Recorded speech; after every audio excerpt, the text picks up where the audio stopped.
नमस्कार, मैं हूं रवीक्षा शर्मा और आप देख रहे हैं sharp media news. Uttar Pradesh में विकास कार्य लगातार सरकार किस तरीके से कर रही है, मैं आपको बताना चाहूंगा। ऐसे शख्स के साथ मैं मौजूद हूं।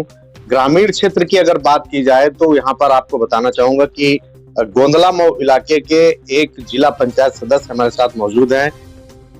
तकरीबन 4 वर्ष इनको जिला पंचायत सदस्य बने पूरे हो रहे हैं और पुनः लोग जिला पंचायत की तैयारियों में यानी जिला पंचायत के चुनाव की तैयारियों में लग गए हैं। ऐसी ग्रामीण स्तर पे चर्चाएं आम बनी हुई हैं। विकास कार्य की अगर बात की जाए तो मैं इन्हीं से जानना चाहता हूं। हमारे साथ बातचीत करने के लिए सुदर्शन लाल भारती जी मौजूद हैं। सबसे पहले आपका स्वागत है चैनल पर। और किस तरीके से आपने विकास कार्य कराया, क्षेत्र को किस तरीके से आप देख रहे हैं? अन्य लोग भी दावा कर रहे हैं कि आपके वार्ड से इस बार चुनाव लड़ेंगे। धन्यवाद सुनील भैया, धन्यवाद आपके चैनल शार्प मीडिया को। क्षेत्र में हमारा आना जाना भ्रमण लगातार बना रहता है। विकास कार्य तो हमने हमारी समझ में जो है बहुत प्रयास किए हैं, विकास कार्य ज्यादा से ज्यादा कराने का काम किया है। और आने जाने का क्षेत्र में जो चुनाव लड़ने का, किसी को आने का, ये तो लोकतांत्रिक व्यवस्था है, लोग स्वतंत्र हैं, जिसकी मर्जी होगी चुनाव लड़ेगा आएगा। ये तो इसके लिए व्यक्ति स्वतंत्र है, ना किसी का कोई किसी पर दबाव हो सकता है, ना किसी पर कोई कुछ कहा जा सकता है। बाकी काम कराने के मामले में हमारी समझ में हमने जिस प्रकार से अपने अध्यक्ष से मिल करके और एक टीम बना करके रिक्वेस्ट करके या किसी प्रकार से अपने निजी संबंध बना करके हमने जितने काम कराए हैं, शायद मैंने तमाम पिछले जिला पंचायतों को देखा है, लोग उतने काम नहीं करा पाए। हमारा शायद जो है बड़े बड़े कार्य जो हुए हैं उन्हीं को अगर हम फुटकर छोटे छोटे कार्यों में बांट तो हो सकता है हमारे यही कार्य जो है 15-16 के ऊपर चले जाते हैं। लेकिन छोटे बड़े सभी कार्य मिला करके हमारे 11-12 कार्य हो चुके हैं।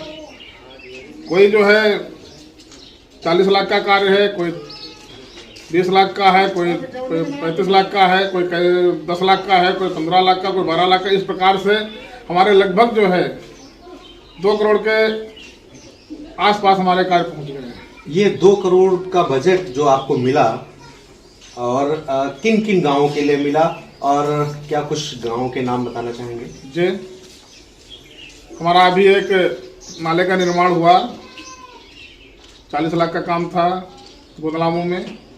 गोंदलामऊ की स्थिति बहुत खराब थी, लोगों ने वहाँ दिखाया, हमें बरसात के मौसम में दिखाया। तालाब के किनारे जो है एससी समुदाय के जो है घर हैं, उनको कभी कोई ख्याल नहीं किया था, उनके घरों में पानी भर जाता था।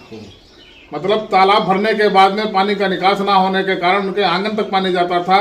जो मेन रोड मैंने ही बनवाई थी, डामर रोड बनवाई थी वहाँ पर, क्योंकि इस रोड को भी किसी ने नहीं बनवाया था, जबकि गोंदलामऊ का मेन रोड वो था।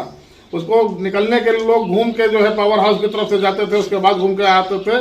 लेकिन मैंने उस रोड को भी बनवाया, जब देखा स्थिति बहुत ज़्यादा खराब है कि वहाँ आने जाने दिक्कत होती है, और उसी रोड को लोग काट करके पानी निकालते थे बरसात के मौसम में। तो मैंने उसे लोगों ने दिखाया, मैंने उसको प्राथमिकता पर लिया, नाला बनवाया। आज ये स्थिति हो गई है कि जैसे तालाब में पानी जाएगा, कुछ पानी तालाब में रुकेगा, उसके बाद जो ओवर पानी होगा वो आराम से बाहर चला जाएगा। चलिए, गोंदलामऊ के अलावा और कोई गांव है जो जहाँ पे बेहतर आपने विकास कार्य कराया? एक गांव ऐसा था मचहा गांव ऐसा गांव था जिसमें आज तक कोई रास्ता बना ही नहीं था। पगडंडी के माध्यम से लोग वहां तक जाते थे। ऐसे मतलब जो है पलय हार से डामर रोड से और मचहा गांव तक पगडंडी के रास्ते जाते थे, कोई रास्ता वहां नहीं बना था। मैं जब वोट मांगने गया तो मेरे दिमाग में ये बात आई थी कि अगर मैं जिला पंचायत सदस्य बन गया तो इस गांव का पहले काम कराऊंगा। मैंने उस गांव का प्रथम काम कराया और वहां पर खड़ंजा लगवाने का काम किया। उसके बाद आपके ही गांव में मैंने सीसी रोड बनवाने का काम किया। अभी पोखरा गांव है, पोखरा में मुझे बरसात में लोगों ने दिखाया कि यहाँ पर पानी भर जाता है, रोड से जो है नीचे घर पड़ जाते हैं और पानी भर जाता है। लोग ईंटें रख रख करके जो है निकलते थे चौमास में, जो 4 महीने उनको बड़ी परेशानी होती थी। मैंने वहाँ भी नाला बनवाने का काम किया। एक पोखरा से गंज पुलिया तक जो बहुत जरूरी रास्ता था, क्योंकि जो है ट्रैक्टर जो इधर के घुमा के लाते थे, पोखरा में बड़ी दिक्कतें होती थी, बड़ी परेशानी होती थी। वो सामने रास्ता निकलता है और लंबा रास्ता जोड़ता है। वो मैंने 1300 मीटर का वो खंजा लगवाने का काम किया। रामगढ़ में बड़ी दिक्कत होती थी सर, जो है एससी समुदाय में बड़ी परेशानी होती थी, उधर भी मैंने नाला बनवाने का काम किया। गोमदापुर में जो आम रास्ता था, मतलब 10-20 गांव के वहाँ ट्रैक्टर निकलते हैं, जो घूम के रामगढ़ के अंदर घुस करके जाते थे, रामगढ़ मिल गेट के पास नहीं पहुंच पाते थे। मैंने सीधा रास्ता देने का काम किया, वहां पर भी मैंने खड़ंजा लगवाने का काम किया। हमारा सरैया से डामर रोड से नगवा राम जो रास्ता आता है गुरधरा के पास तक, मैंने उधर खड़ंजा लगवाने का काम किया। सद्दीकपुर से बड़ेरा इंटर कॉलेज, इस ग्रामीण क्षेत्र में कोई बढ़िया इंटर कॉलेज नहीं है। वो एक इंटर कॉलेज था भी, उस कॉलेज तक कोई रास्ता नहीं था। रास्ता ना होने के कारण मैंने वहां पर भी जो है 705 मीटर खड़ंजा लगवाने का काम किया। और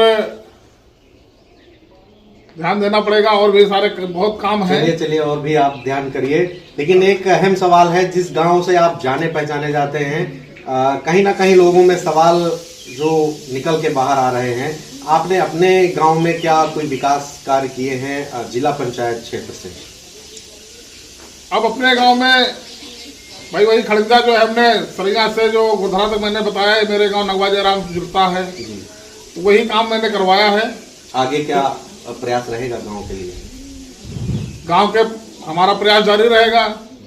गांव के लिए मैंने अब जिला पंचायत रहते हुए भले ही मैं काम ना करवा पाया, मैं बहुजन समाज पार्टी का कार्यकर्ता रहा हूं, बहुजन समाज पार्टी का समर्थक हूं या है भी? नहीं, कार्यकर्ता नहीं हूं, मतलब कार्य के पद पर नहीं हूं। कार्य तो वैसे भी करता हूं, लेकिन मैं पदासीन नहीं हूं।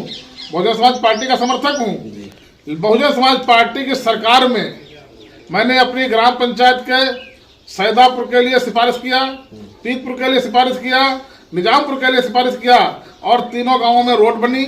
उसके बाद निजामपुर से नरवीरपुर के लिए कोई रास्ता नहीं था, उसके लिए सिफारिश किया। बहुजन समाज पार्टी की सरकार में मैं जिस समय जिला प्रभारी था, वहां पर भी रास्ता बनी। और मैंने ब्रह्मावली से गोपौली का कोई रास्ता नहीं था, वहां भी सिफारिश किया। वहां भी मैंने क्षेत्र, अगर सरकार में रहा हूं तो सरकार के माध्यम से मैंने बहुत सारे जो है डामरीकरण करवाने के काम किए हैं, छोटे छोटे कार्य करवाने के काम किए हैं, और बहुत सारे नल लगवाने का काम मैंने किया है। मैंने अपने हिसाब से, मैंने अपने माध्यम से कम 19 नल लगवाए थे, जो हमारे गांव में भी लगे हैं। एक आखिरी सवाल आपसे करना चाहूंगा, पूरे क्षेत्र में आप दलितों के मसीहा जाने पहचाने जाते हैं, ये ऐसा लोग कहते हैं, और आप सर्व समाज को लेकर चल रहे हैं या सिर्फ दलित समाज को? मैं मसीहा तो नहीं हो सकता हूँ, दलितों का ही नहीं बल्कि इस देश के मसीहा बाबा साहब अम्बेडकर हैं। मैं उनका अनुयायी हूँ, और मैं जो अन्याय अत्याचार की लड़ाई होती है, जब कोई धार्मिक आधार पर, जाति आधार पर, सांप्रदायिकता को भड़काने का काम करता है, तब मैं जो है सहयोग जो है पीड़ित पक्ष की तरफ से करता हूँ। बाकी मेरा ये कोई उद्देश्य नहीं है कि मैं जाति आधार पर किसी को लेकर चलूँ, जो है संप्रदाय के आधार पर लेकर चलूँ। मैं तो सब समाज के लिए हूँ, सर समाज के साथ बैठता उठता हूँ, सर समाज की बात करता हूँ। ये अलग बात है, मैं बाबा साहब का अनुयायी हूँ। लोग समझते हैं बाबा साहब अम्बेडकर किसी दलित समुदाय के या ओबीसी समुदाय के या जो है किसी अन्य वर्ग के। बाबा साहब इस भारत को संविधान दिए हैं। इस भारत को संविधान देने के लिए बाबा साहब ने संविधान में हर किसी को बराबर का अधिकार दिए हैं, बराबर का अधिकार दिए हैं। वही अधिकार यानी जो कहा जाता है सबका साथ सबका विकास। हाँ, सबका साथ सबका विकास। तो बाबा साहब ने, चाहे वो जो है सामान्य वर्ग से आता हो, चाहे ओबीसी वर्ग से आता हो, चाहे एससी वर्ग से आता हो, चाहे एसटी वर्ग से आता हो, चाहे वो जो है अल्पसंख्यक वर्ग से आता हो, बाबा साहब अम्बेडकर ने सभी को समान अधिकार दिए हैं। इसलिए मैं उसी विचारधारा का व्यक्ति हूँ, मैं सभी के लिए काम करता हूँ। लेकिन लोगों ने भी बना रखा है कि ये हो सकता है कि अपने एससी एसटी ओबीसी वर्ग के लिए ही काम करते हो, लेकिन जब उनके साथ अन्याय होता है, उनको कमजोर समझ करके उनके साथ शोषण किया जाता है, उनको जो है प्रताड़ना दी जाती है, तब उनके साथ में खड़ा हो जाता हूँ। अब इसको लोग चाहे जिस हिसाब से लेते हो। चलिए, आपने सुना इनको कि जिला पंचायत सदस्य सुदर्शन लाल भारती जी हमारे साथ मौजूद और आपको यह बताना चाहूँगा कि इन्होंने जो बात कही है अपने क्षेत्र में यानी अपने वार्ड में इन्होंने तकरीबन 2 करोड़ रुपए की धनराशि से इन्होंने विकास कार्य कराया है। ऐसे में सवाल खड़ा होता है कि कहीं ना कहीं जो सरकार दावे कर रही है कि ग्रामीण क्षेत्र में हम लगातार विकास कर रहे हैं, तो इसका जीता जागता सब